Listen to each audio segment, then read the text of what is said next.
मेरे अजीज दोस्तों, अजमेर शरीफ दरगाह और बहुत सी मस्जिदों को लेकर बड़ी अहम खबर आई है सुप्रीम कोर्ट की तरफ से। इस अहम खबर से कौम के लोगों के चेहरों पर मुस्कान आ जाएगी। दोस्तों, आपको बता दूं, सुप्रीम कोर्ट ने एक बड़ा फैसला सुनाया है।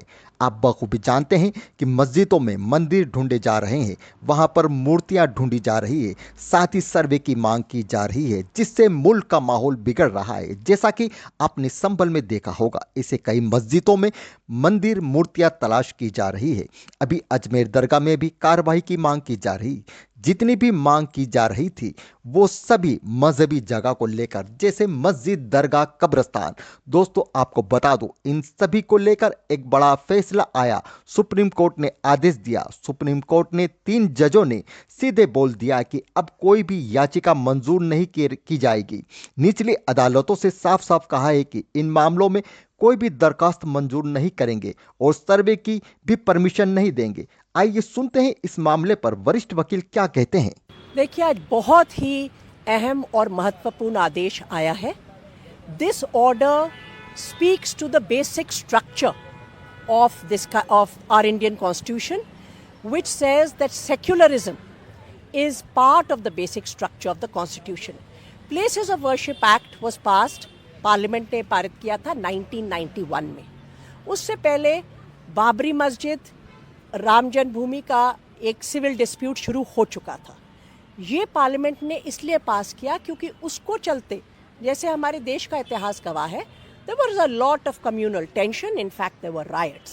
And Babri Masjid, a historical monument, was broken in an act which has been held to be illegal in its judicial order by the Supreme Court also.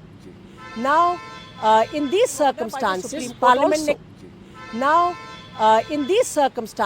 Parliament ने कहा कि ये अगर इस बात को खोलेंगे तो हिंदुस्तान जो है वहाँ पर जो एक डाइवर्स प्लूरल कम्युनिटीज़ रहती हैं, तो ये झगड़े पड़ जाएंगे।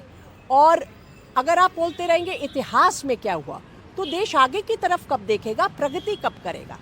तो इन सब झगड़ों 1991 में पार्लियामेंट ने प्लेसेस ऑफ वर्शिप एक्ट पास किया, जिसमें कहा गया किसी भी संस्थान जो रिलीजियस प्लेस ऑफ वर्शिप है उसका जो कैरेक्टर है, जो कैरेक्टर 15 अगस्त 1947 को था, जो देश की आज़ादी का दिन था, जिसके बाद हमने एक कॉन्स्टिट्यूशन अडॉप्ट कर ली है, वो वहीं पर फ्रीज हो जाएगा और उसके ऊपर कोई नहीं बहस। आप उसके कैरेक्टर को कन्वर्ट नहीं कर सकते। बाबरी मस्जिद, राम जन्मभूमि का डिस्प्यूट चल रहा था, सिर्फ उसको एक एक्सेप्शन बनाया गया। इस एक्ट के चलते भी हम जानते हैं कि ये बहुत जगहों पर, अब तो सूफी श्राइन जैसे अजमेर दरगाह तक पे कहीं ना कहीं कोई ना कोई सूट फाइल कर देता है कि इसके नीचे क्या है। देश का इतिहास कॉम्प्लेक्स है, इतिहास हमेशा कॉम्प्लेक्स होता है, और आप इतिहास में गढ़ने जाएंगे तो कहाँ तक जाएंगे, और उससे फ़ायदा क्या होगा, देश के लिए क्या फ़ायदा होगा, देश के हित में क्या है।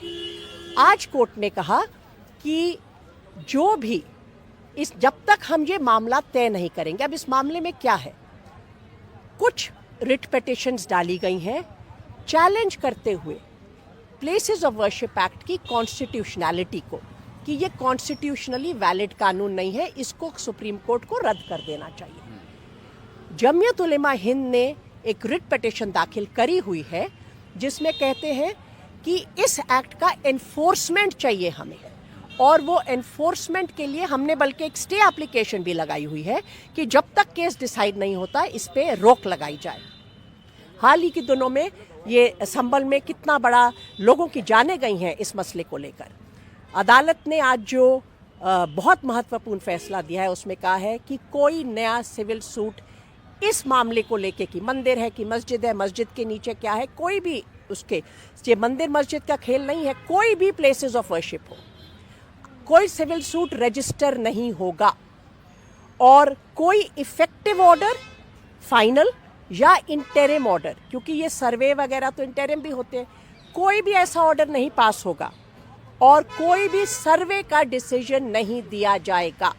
अदालत पहले तय करेगी कि सेक्शन 3 और section 4 places of worship act, उसका कॉन्स्टिट्यूशनैलिटी क्या है, तब तक ये सब बातों पे रोक लगाई जाएगी। जब तक सुप्रीम कोर्ट का फैसला नहीं आएगा। आप लोग भी अदालत से यही मांग कर रहे थे कि बिल्कुल। बहुत लगातार बिल्कुल। संभल के मुझे बाद लगता जौनपुर, है- फतेहपुर, बदायूं बिल्कुल। हर जगह ये जमयत पिटिशन की फाइल तरफ कर से रहे हैं। हमारा स्टे एप्लीकेशन यही मांग कर रहा था, और मैं तो यहाँ तक कहूँगी कि इस देश का हर नागरिक जो इस देश का हित में सोचता है वो यही चाहेगा कि देश में जो ये गड़बड़ हो जाती है, जिससे तनाव होता है, लोगों की जानें जाती हैं, इन बातों को रोका जाए। इसमें कुछ वेस्टेड इंटरेस्ट का फायदा होता है, देश का कोई हित नहीं है इसमें। और अब सुप्रीम कोर्ट ने संज्ञान लिया है मामले का।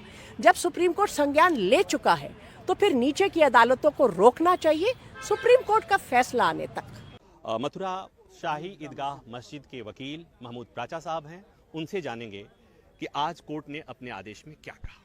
देखिए, आज कोर्ट ने अपने आदेश में सीधे सीधे तौर पे ये कहा, पहली चीज़ कि कोई भी नया केस नहीं डलेगा जब तक कि ये अगली डेट नहीं आ जाती। प्लेसेस ऑफ वर्शिप एक्ट के तहत जो आता हो, मतलब किसी भी धार्मिक स्थल पे कोई भी हिंदू, मुसलमान, सिख, ईसाई किसी दूसरे की धार्मिक स्थल पे कोई केस नहीं डालेगा। एक बात नया। दूसरा कि जो भी कोई भी कोर्ट जिसमें ये मामले लंबित भी हैं, वो कोई भी ना इंटरिम ऑर्डर यानी कि जो टेम्पररी ऑर्डर था वो पास करेगा, ना कोई फाइनल ऑर्डर पास करेगा।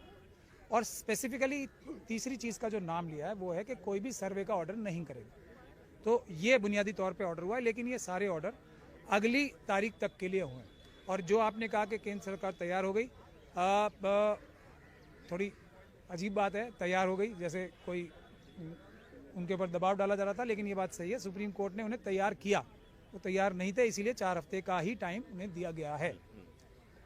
तो आम लोगों को समझाने के लिए बताइए कि कब तक इस देश में इस तरह का नया विवाद नहीं आएगा जो विवाद अभी आ रहे थे आजकल। जो विवाद पैदा कर रहे हैं बेईमान शरारती लोग, जब वो विवाद पैदा करना बंद कर देंगे, क्योंकि विवाद तो कोई है ही नहीं। विवाद तो झूठे सबूतों के साथ आतंकवादी संगठनों द्वारा हमले करके मजहबी और धार्मिक स्थलों पे क्रिएट किया जा रहा है। विवाद तो कोई है ही नहीं ना, कहीं भी नहीं है।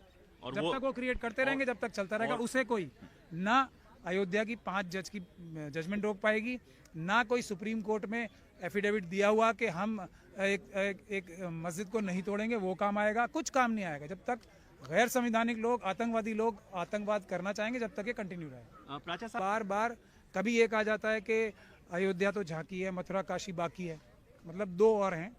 उसके बाद तुरंत ये कहा जाता है कि 30,000 की लिस्ट है, 35,000 की लिस्ट है, 40,000 की लिस्ट, वो बढ़ती जाती है लिस्ट। ठीक, तो अब जब ये हालात हो गए तो देश में तो ये चाइना और पाकिस्तान कितने खुश हो रहे होंगे कि देश में ये चल रहा है। तो उसको देश की खातिर, देश की एकता और अखंडता की खातिर क्या इस तरह का कोई फैसला किया जाना था या नहीं किया जाना था, ये उस तरीके के इमरजेंसी के देश की अखंडता और सुरक्षा को बरकरार रखने के लिए इस तरह का एक एक्स्ट्राऑर्डिनरी कानून आया है।